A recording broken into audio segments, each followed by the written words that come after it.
The answer to the question everyone was asking, who was going to walk Meghan Markle down the aisle, was answered, and that answer, Prince Charles. Meanwhile, the Las Vegas Golden Knights are proving that expansion teams can be good and can maybe win their championship in their first year as they are on the way to the Stanley Cup Finals. And the image of the 30-year-old man who was evicted by court by his parents and the very, very, very sad interview that it led to.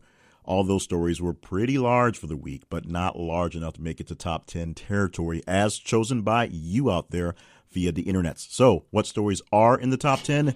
We'll talk about those in just a moment here on the Weekly Wrap-Up Show from This Is a Conversation for the week ending May 26, 2018.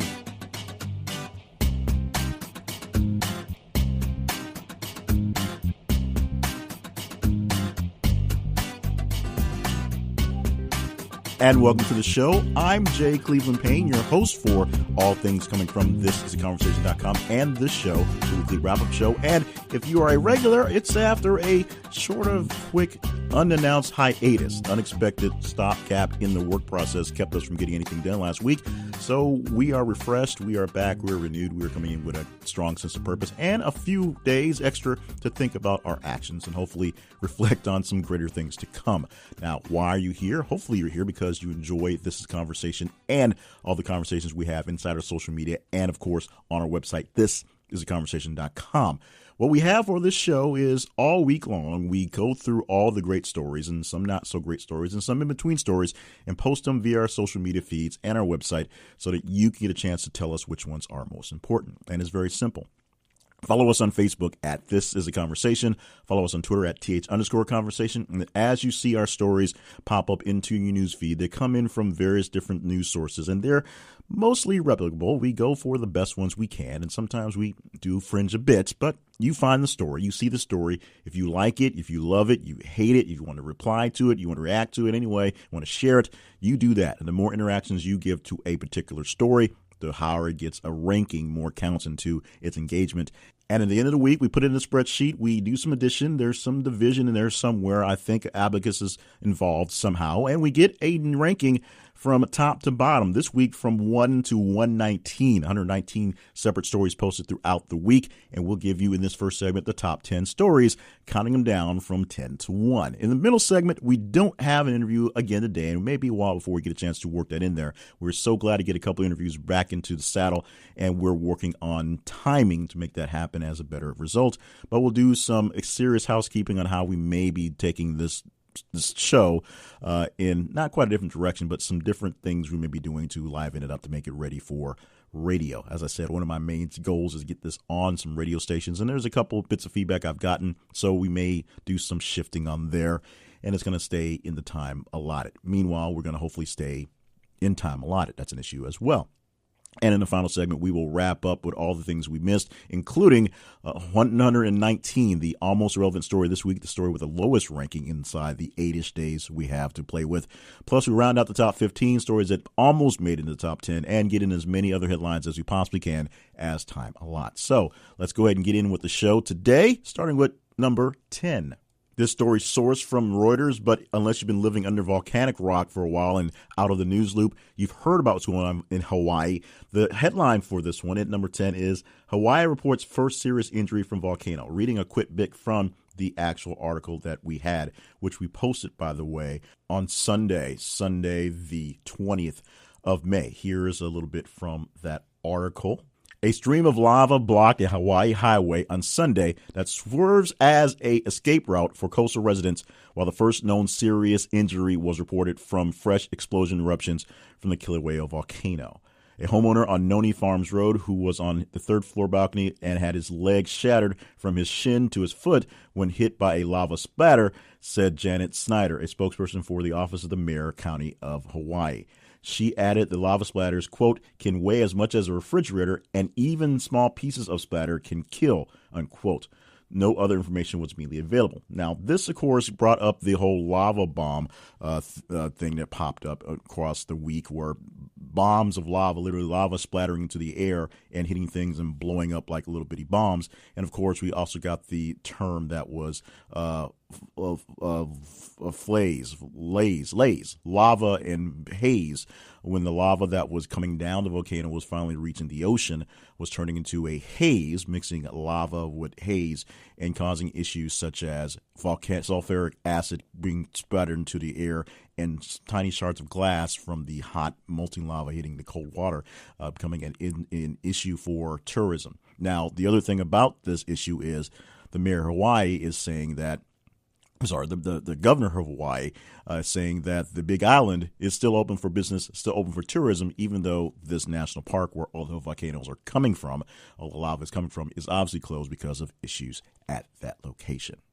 Moving on to the number 9 story for this week. Headline: Security troops on U.S. nuclear missile base took LSD. Posted on Thursday, May 24th. This story gets a 4.26% bump in response. That's what you responded to. So you like that one, or at least responded to it that much more than the last one. Here's a quick read from that article. We sourced that from the AP. Washington. One airman said he felt paranoia. Another marveled at the vibrant colors. A third admitted, I absolutely just loved altering my mind. Meet service members entrusted with guarding nuclear missiles that are among the most powerful in America's arsenal. Air Force records obtained by the Associated Press showed that they bought, distributed, and used hallucinogen, LSD, and other mind-altering legal drugs as part of a ring that operated undetected for months on a highly secure military base in Wyoming. After investigators closed in, one airman deserted to Mexico. Of course he would. A quote, although this sounds like something from a movie, it isn't, said Captain Charles Grimsley, the lead prosecutor of one of the several court-martialed. A slip-up on social media by one airman enabled investigators to crack the drug ring at F.E. Warren Air Force Base in March 2016, details on which are reported here for the first time. 14 airmen were disciplined. 6 of them were convicted in courts-martial of LSD use or distribution, say that 3 times fast, or both. Our number 8 story this week, also sourced from AP, although it was, of course, everywhere, and also posted on Thursday, May 24th. Trump pardons late boxer Jack Johnson. This one gets a bumper response from the 9 of 5.1%. Here's a bit from that article from that day.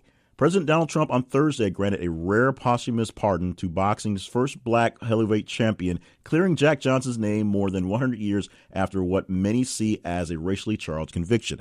The quote, I am taking this very righteous step, I believe, to correct a wrong that occurred in our history and to honor the truly legendary boxing champion, unquote, Trump said during the Oval Office ceremony. He was joined by WBC heavyweight champions Deontay Wilder, retired heavyweight title holder Lennox Lewis, and, of course, actor Sylvester Stallone, whom Trump credited with championing the pardon. Trump said Johnson had served 10 months in prison, quote, for what many view as a racially motivated injustice, unquote. Another quote from the president, it's my honor to do this. It's about time. We do believe it's about time. This is something that people believe that President Barack Obama should have done. It would have sort of made sense in that case. Something that people believe that should have been done way back in the Clinton days. But it's took a long time, and maybe there's more politically charged issues in this than we think. Maybe it's because Trump wanted to meet Sylvester Stallone. Maybe Trump wanted some sort of diversion to other things going on. But Trump, who is big on spectacle and big on shows, put a big spectacle and a show on this, although it is something that was truly needed. Of course, what he was charged for was taking his white girlfriend across state lines for cruel acts or basically sex acts, things like that. So that was what he was charged with. He spent this 10 months in prison of a 12-month sentence. And, of course, he died in the 40s. Our next story is in the 7th spot, but it's a virtual tie with the number 8 story. It gets a bump in response of 0, actually, but gets slightly response for having a higher count with engagement. The numbers get skewed back and forth, so it's slightly higher, even though the actual number count is exactly the same. But here's the headline. 21-year-old Gleyber Torres homers twice off a 44-year-old Bartolo Colon. This story we received from the MSM Sports page, but this also all over the place. And let me read from this one because this is a very interesting one, and it shows that, yes, we all get older, and sometimes our age does catch up to us in odd ways. Yankees second baseman Gleyber Torres was born December 13th, 1996. That year, Bartolo Colon, who turns 45 years old on Thursday, was wrapping up a season he spent at AA Canton, Akron, and AAA Buffalo. He would debut in the majors the following April. So the year that Torres was born was the year of the debut for Bartolo Colon. Let's go to the next paragraph. In a clash of generations, the 21-year-old Torres and Colon squared off on Monday as the Yankees visit the Rangers. Torres won the battle twice, drilling a 2-run home run off Colon in the second inning and a solo shot off Colon in the fourth. Colon wound up giving up 6 runs in total on 8 hits, including 4 homers, and a walk with 4 strikeouts in 5 and third innings. So there you go. It is a testament to age. We all eventually give up to the battle with Father Time, who was obviously undefeated in all cases. But it also shows the generations that are coming up can be a little bit stronger and can really kind of get under your skin.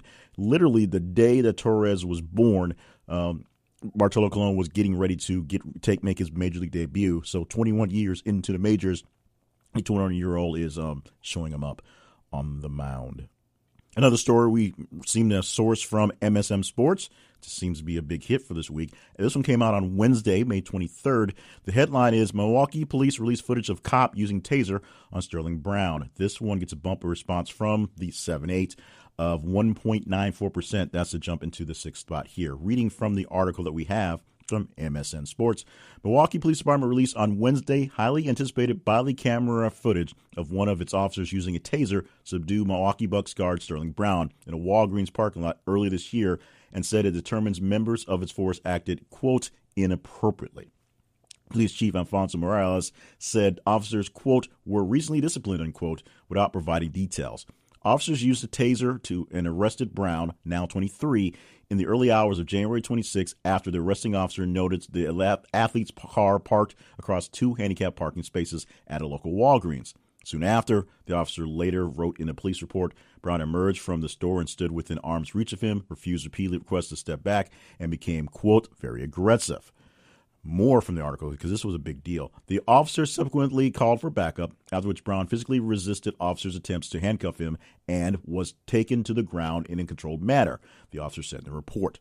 Brown continued to resist while on the ground, and as a result, the officer said a taser had to be emptied to get Brown in control with handcuffs.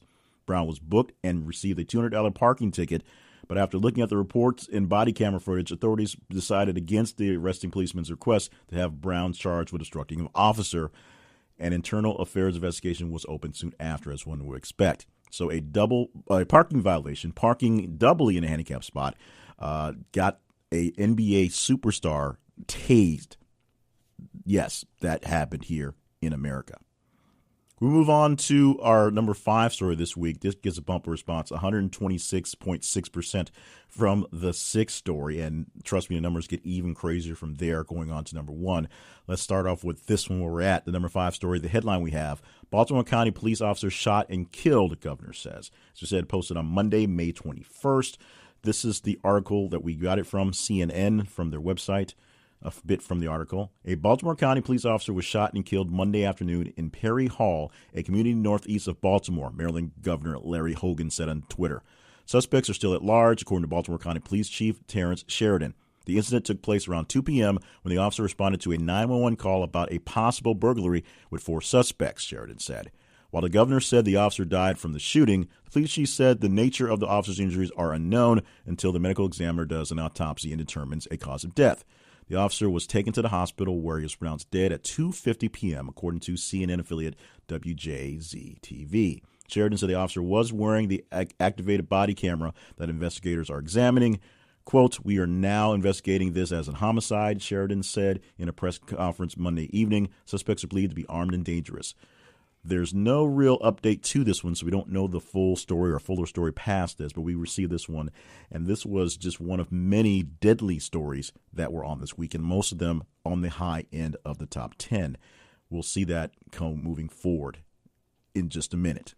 Now we're on to the 4 story for this week. This gets a bump, a response of 2.52% from the 5. The headline, former Russian spy Sergei Sherpa discharged from hospital. Friday, May 18th was the day we posted this one. Here's what we have from USA Today.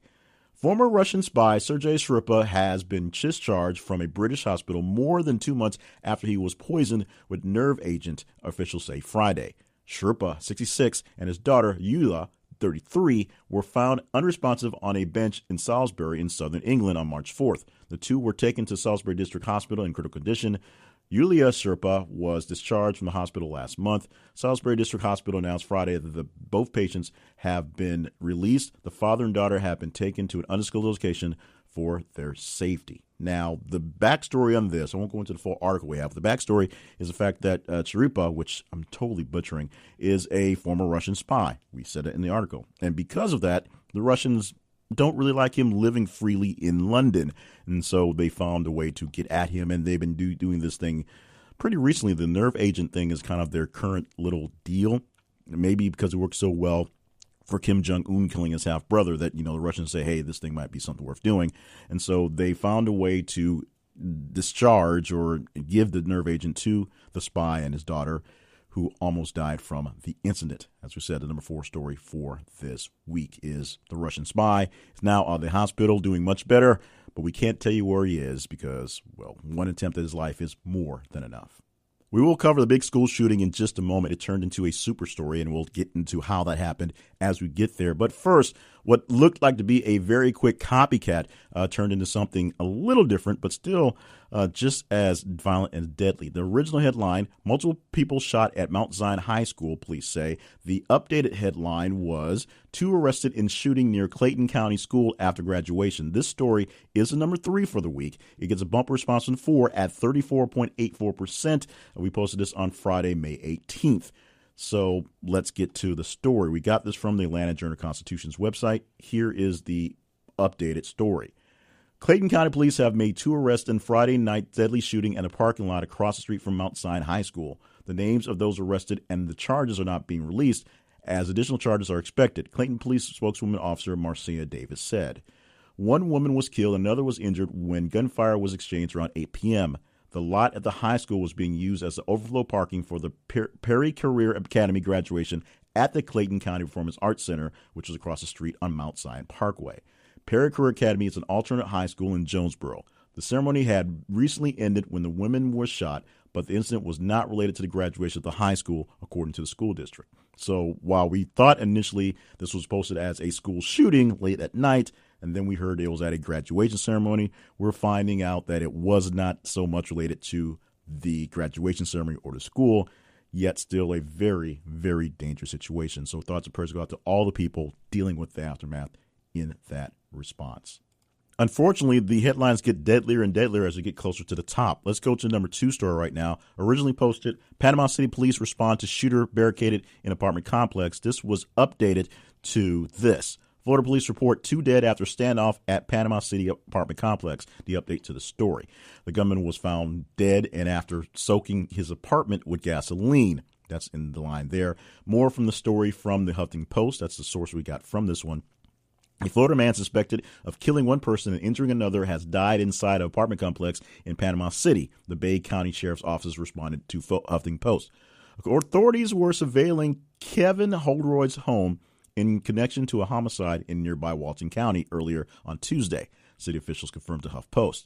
The Walton County Sheriff's Office identified the victim on Twitter as 30-year-old Clinton Street in Santa Rosa Beach. BSCO and Panama City Police Department were watching Holroyd's residence on Beck Avenue when another resident of the Briarwood Apartments reported smelling gas fumes. Upon approaching Holroyd's home to investigate, the suspect fired upon law enforcement officials from a second-story window and began an hour-long standoff with authorities. Photos from local publications showed police officers lying on the ground and taking cover behind vehicles with guns drawn.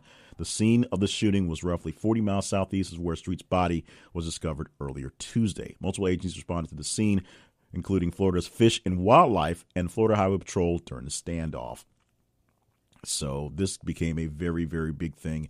It goes into bigger details of the full story, the full standoff, just the craziness that went on that day. Posted on Tuesday, May 22nd, and this one was also a pretty big jump from the 18.54% from that story.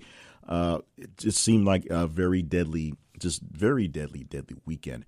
We couldn't really explain it. And then, of course, we'll get to the number 1 story, which is actually a super story for this week. We combine 2 headlines. Headline number 1, shooter reported at Texas Santa Fe High School. And number 2, Texas school shooting suspect identified as 17-year-old Demetrios Pagorturis.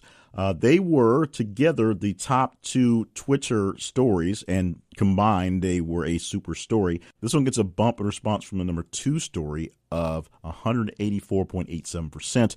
From the number 10 story, which was the person injured in Hawaii's volcanic activity, that bumped up by 1,000%, 1,033.67. And from the 119 almost relevant story, that one is 11,010% jump in response. And we'll talk about that story, of course, in the third segment. But we told you the 2 headlines we used initially when it came out. This is the headline that changed from the second headline that reportedly gave the name of the boy. It actually changed the headline to, in the update, student kills 10 at Texas school, says he targeted kids he didn't like. This is coming from USA Today. Here are some details from the story, this second iteration of the story. A shotgun-toting teenager opened fire at a Texas high school Friday, killing at least 10 people and leaving a cache of explosives in and around the area.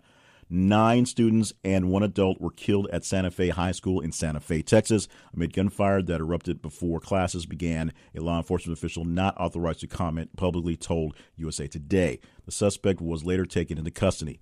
10 other people were wounded, Texas Governor Greg Abbott said during an afternoon news conference. Quote from the governor, "We come together today as we deal with one of the most heinous attacks that we've ever seen in the history of Texas schools.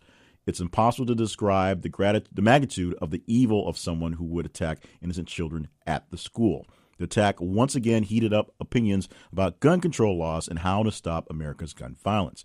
As we said, this was 2 stories in one put together. There actually were some other headlines attached to this or around this subject that we didn't add in here because we didn't think it would make that much difference. They were pretty much middle of the road of what was going on totally.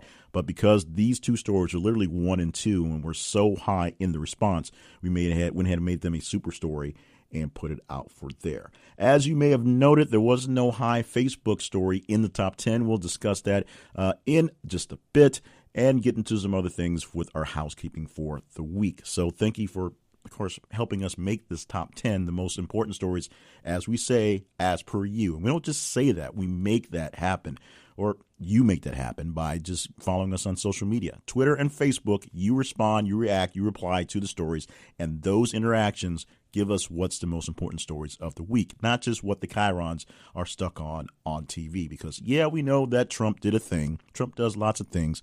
He even did a thing in the top 10 this week, but it wasn't the thing you were expecting, if that makes any sense. You make this thing happen by following us on Twitter at @th_conversation and on Facebook at This Is a Conversation, making sure that our notifications are live and local and ready for you to see. And when you see those stories, you react to them as often, as much, as fervently as you want to, and they get into the algorithm to tell us what's in the top 10. Coming up, some housekeeping and some how we're going forwards in just a bit here for the weekly wrap-up show from me, Jay Cleveland Payne, and thisisaconversation.com.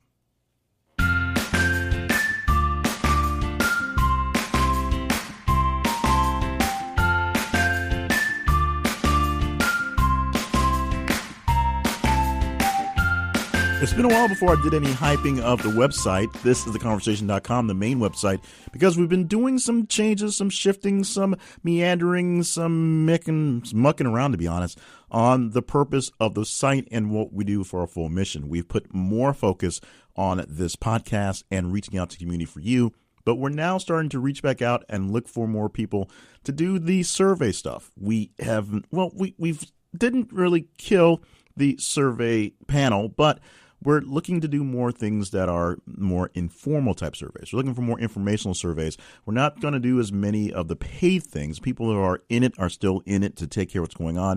But we're trying to find more informational surveys to help you and get better stories. We want to do more journalistic things, if you will.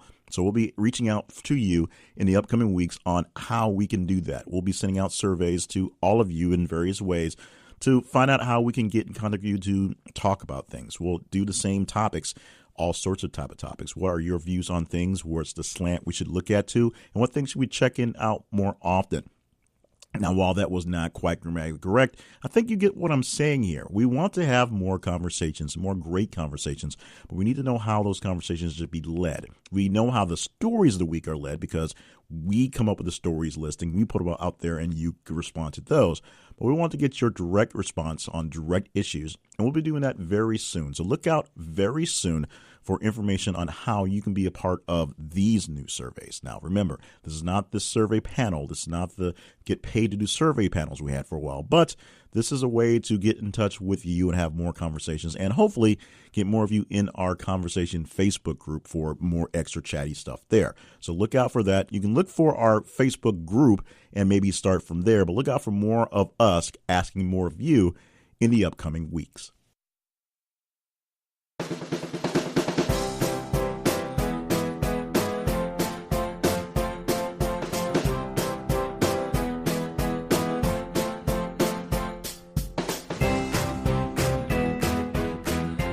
Our last interview segment had a man named Chuck Walters on. He is a part of a podcast called Rants and Raves, and he has a very vibrant community with his co-host Karen, and they do a lot of back and forth and a lot of really detailed stuff. If you haven't checked out the Rants and Rave podcast, this is one where I heard one episode, picked it up as I do randomly from some of the other podcast groups I'm on Facebook and other places.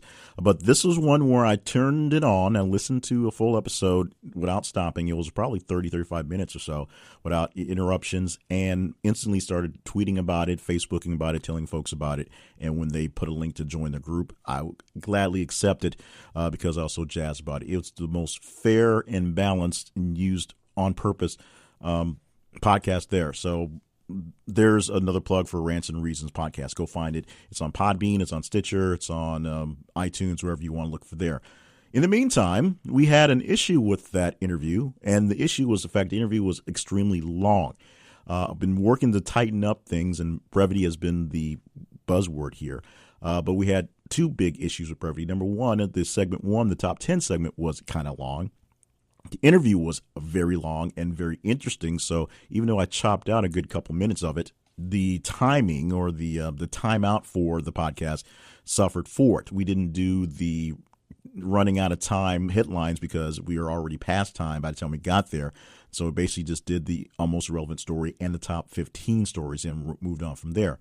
Now, remember, if you are a longtime listener to the program, we've been trying to put this show on the radio. I am a radio person. That's what I do. And my big goal is to make this something I can use for a radio broadcast. And in the process, bring more people in on conversations to build up the overall This Is a Conversation brand.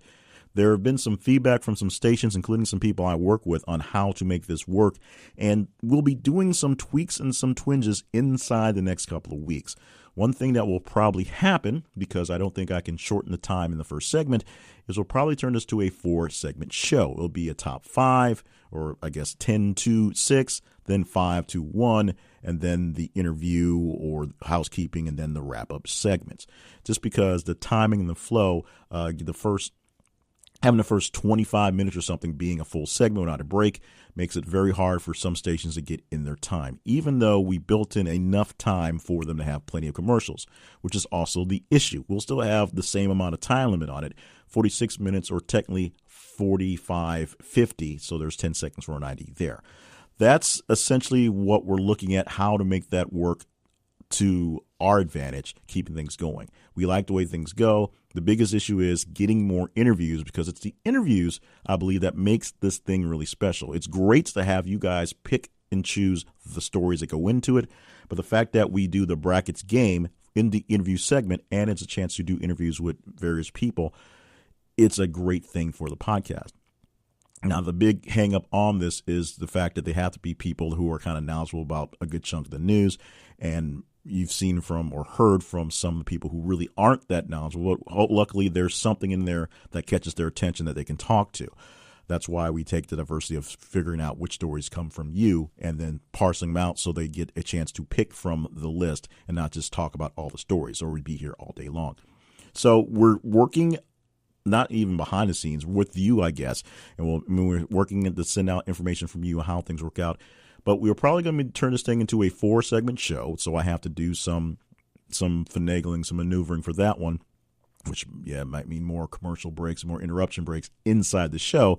But the timing of the show will still be the same amount of content and live read and commercials inside of the content, about 45, 50 there. That's something we're working at. We're also looking for interviewers or interviewees, people to be interviewed. I guess I'm the interviewer. So if you are a listener or you are a person who knows some people who are into the news and news podcasts and just current events, or they just want to sell something, I'm down with that. If you want to promote something, here's a way to promote something to a diverse audience that is literally global. Some of the bigger numbers we have, oddly enough, come from Australia, but we have a lot of numbers that come from the European places and some from some Asian spots that you would not believe. We are pretty big in Indonesia. I'm not sure why that is, but we apparently are. We've had some very major stories pop up from the areas there, a lot of Bollywood type stuff. And I think a lot of it pops up on the stories that we have, and because we're placing more stories in the wee hours of the times where I live in Central Time, which is basically middle of the day on the other side of the world, even though the stories may be a day or a day and a half behind in some cases by the time we get here, there's still big stories around the pond or across the way, or however you want to say it. So that's how it's there. So until I can get my tour stops going and hit all the great spots around the world and really show what we have to get going on, all I can do is rely on you. So another bit of behind the scenes stuff is that we're doing some consolidating for the business side of what I have going on. To make a long story very short, I've been contracting a lot of things to make things work out. Some things are actually working very well that we just sort of put the kibosh on to let some other things grow a little better, and some things weren't working as great as they should have. So to contact me directly to me, the best way to do it is to go via the main website, jclevelandpayne.net. That will be alive for as long as I can keep it going. But we have gotten rid of some of the back office work there. So email me at jclevelandpayne@gmail.com for a while. We're going to pay for the back office again in a bit. We're just doing some reshuffling, and Gmail is cheap, free, and it's simple and easy. And all my other emails basically gets funneled into that address as anywhere, anyway. So I'm basically shuffling through that all day long, checking for things and making it work out. So just send it there, and we'll work it from there. I hope I'm not missing anything important. If I have, you guys can let me know, of course, at jclevelandpayne@gmail.com. And just thank you once again for being a part of what's going on and listening to what we have going on and giving responses. I've really loved the replies and the responses and ratings and reviews we got off of iTunes the last couple of weeks. We were able to get into some groups where we were able to kind of share the love of the show and give some straight critiques to some other podcasters. So in that way, we expanded on the knowledge and people out there. And we're doing more things to reach out to you guys as well. So in the next segment, and we're going to keep it in the last segment to keep people listening. Although, I know you can fast forward. In the next segment, we're going to shout out to some Twitter and some Facebook users. We're going to give you the almost relevant story of the week, number 119, what it is and why it may or may not actually be important. Round out the top 15 and get in as many headlines as possible. And once again, as I used to say all the time, I don't say as much as I did, but still really mean in my heart. Thank you, thank you, thank you. Make sure you share us with some friends, some enemies, and random strangers to get more people into the conversation as much as possible. Coming up, segment number 3, or is it, in just a bit for the weekly wrap-up show from thisisaconversation.com.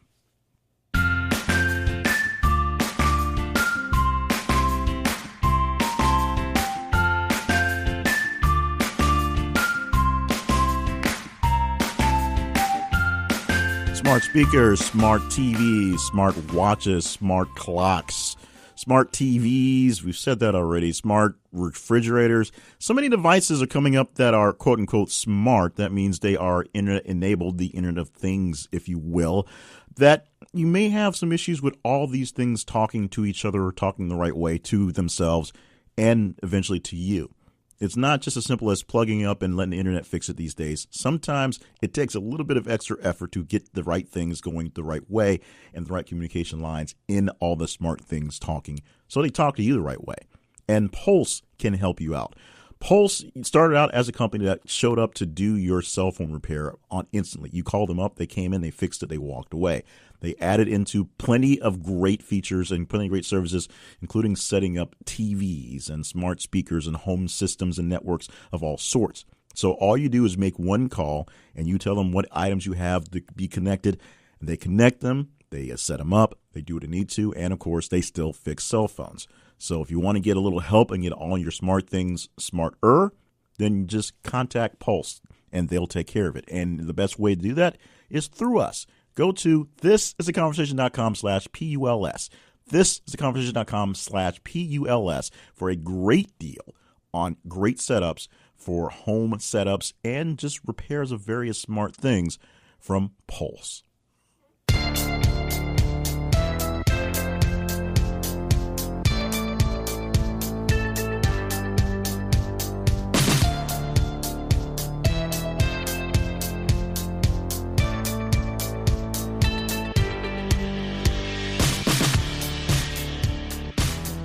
Once again, thank you so much for being a part of the conversations we have all week long, 24/7, via our social media sites at Twitter and Facebook, or at least our social media feeds on those sites. Twitter, it's @TH_conversation, and Facebook, it's This Is the Conversation. Make sure that we are set to come up in your feed as things go live. We'll post stories all day long, and you can tell us whether they're good, bad, or ugly by just saying good, bad, or ugly, responding to them, and they get into the top 10 list, and they get counting all the way down from number 1 to today's almost irrelevant story, which is actually at number 119. So here is the headline for that story. It goes something like this.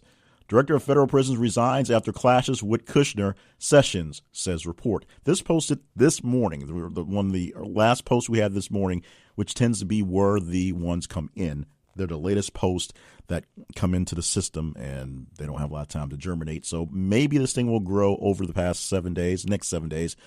Probably not as low as it was from this morning. A response so low because it was 11,010 less than the number one story this week. The story is posted on The Hill, posted to the website actually yesterday evening as we record this on Friday mornings, and we didn't get it in until early Friday, so not a time to gestate, but a couple of quick lines from the story. The director of Federal Bureau of Prisons reportedly resigned last week amid tensions with senior White House advisor Jared Kushner and Attorney General Jeff Sessions.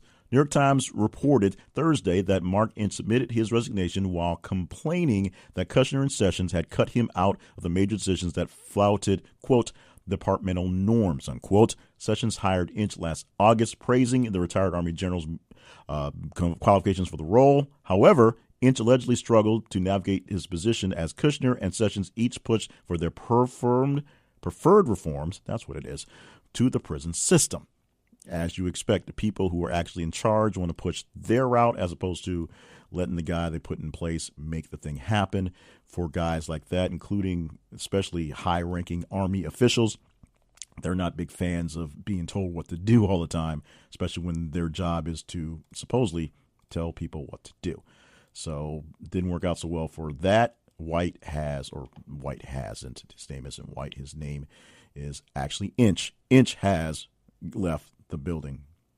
Let's just move on. Rounding out the top 15 stories that didn't quite make it into the top 10, and then we'll get to as many of the stories we have time for per headlines.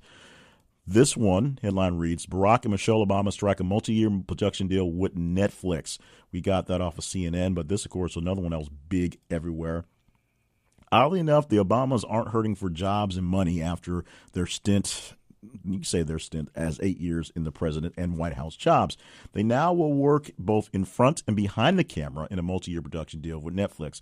They're going to produce some things, and they're going to be in some things. Something Barack Obama said in a speech yesterday is going to use his new position, his new role, if you will, to highlight some stories of people who aren't getting the attention. Essentially, do some social justice stuff as a way to combat the social justice being undone by Donald Trump as he tries to basically undo all administration things from Obama's administration.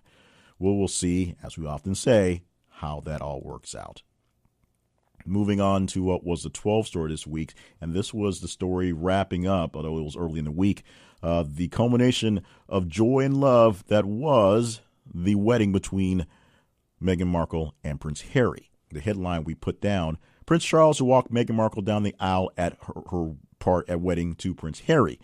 Now, there was a whole lot of Prince Harry, Meghan Markle wedding stuff going on, and that didn't get into the listing. But we're going to focus on this one because this was a very big thing. It was down to the last minute trying to figure out what was going to happen in this thing.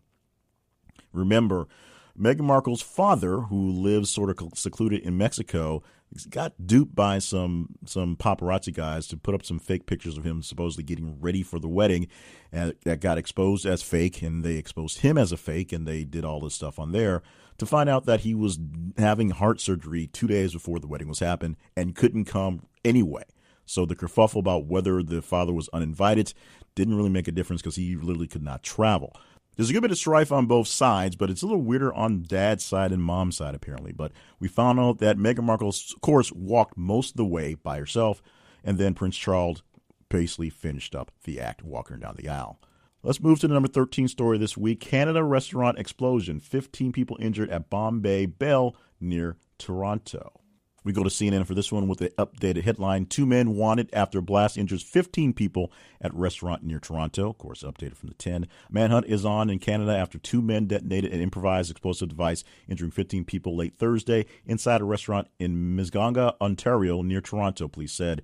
Quote, there's no indication this is a terrorist attack. There's no indication that this is a hate crime, Peel Regional Police Chief Jennifer Evans said during Friday morning's news conference. At this time, we haven't ruled out anything as we start our investigation. We posted this one, oddly, on Friday, May 25th, that, of course, being today. So something very big happening. Big enough to move into the top 15, number 13 exactly, but not quite big enough to move into the top 10. The number 14 story, which is my favorite story of the week. It is the biggest Facebook story of the week. Unfortunately, it didn't have enough Facebook juice to pull it into the big top 10. And I would have loved to have this as a choice in the brackets. We had the brackets this week. This was just a story that was just too good to live up to. In fact, I posted on my personal Facebook page a post as it came down when I saw the story, which had the clipping in there, that whoever you pray to, whatever deity, he, she, it that you want to pray to today, make sure you thank him for providing this clip and making sure this was put on video. Here's the headline as we posted it. The 30-year-old man still living in his parents' house appeared on CNN, and it was painfully awkward. We talked about Michael Rotundo, the 30-year-old man who lives in upstate New York, who is battling with his parents to basically stay at their house. He's been living there about 8 years, not paying rent, not doing very much, not really getting a job. And there's a lot of deep underlying issues with Rotundo, on top of the fact that his parents want him to move out of the house because they've asked him to pay rent, they've asked him to contribute, and he doesn't. He basically buys his own food and does his own laundry, but that's essentially what is that going on. There's a lot going on, actually. He has a custody battle with the mother of his child going on right now, and a lot of just odd things. But he doesn't want to move out of the house. He doesn't seem to want to work, doesn't want to contribute anything financial to his parents, and they had to take him to court, like old Judge Wapner style, and the court decided that he should be leaving the house. And so very soon, he's going to be leaving the house.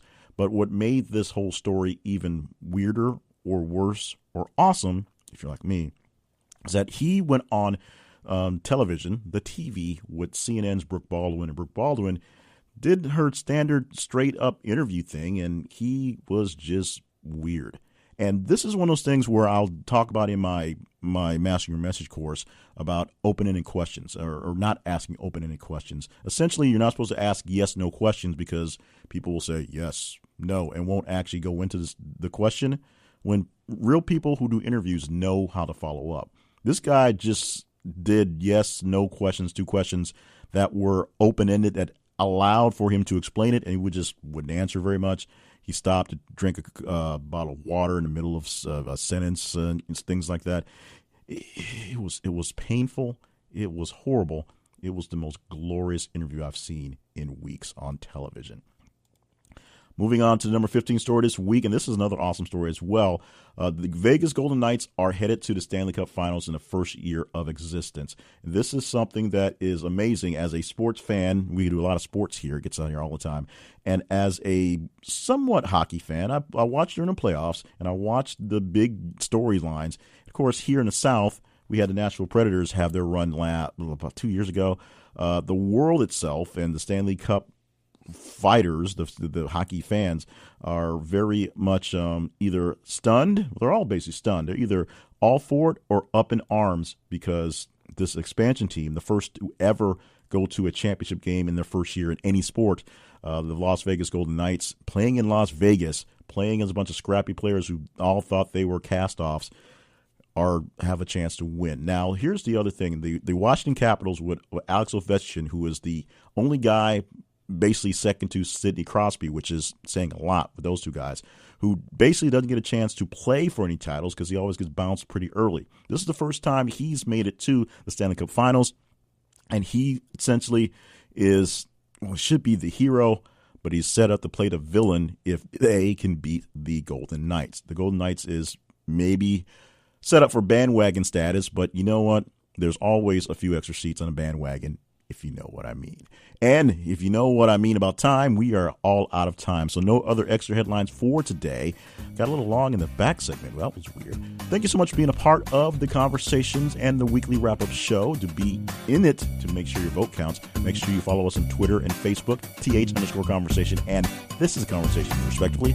And make sure you react to the stories as they come down your feed. Share the feed, share the story, share the love, share the podcast with friends, enemies, and random strangers so we have more people conversating. And be here next week. Subscribe, like, love us so you can make more conversations.